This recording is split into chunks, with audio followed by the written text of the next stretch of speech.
అమెరికాలో చావు బతుకుల్లో ఉంది కూతురు. మంచిర్యాలలో అల్లాడిపోతూ ఉన్నారు ఆ తల్లిదండ్రులు.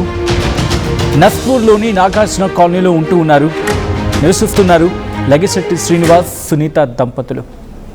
వీళ్ళకి 2 కూతుర్లు. ఎంఎస్ చదవడానికి అమెరికాకు వెళ్ళింది పెద్ద కూతురు స్పందన. ఆమెకి 22 ఏళ్ల వయస్సు. షికాగో దగ్గరలోని ఇలినాయిస్ రాష్ట్రంలోని ఎల్మర్ హార్ట్స్ యూనివర్సిటీలో 2nd ఇయర్ చదువుతూ ఉంది స్పందన. కాలేజీ నుంచి ఇంటికి వెళ్తూ ఉండగా మెట్రో స్టేషన్లో మెట్లపై నుంచి కింద పడింది స్పందన.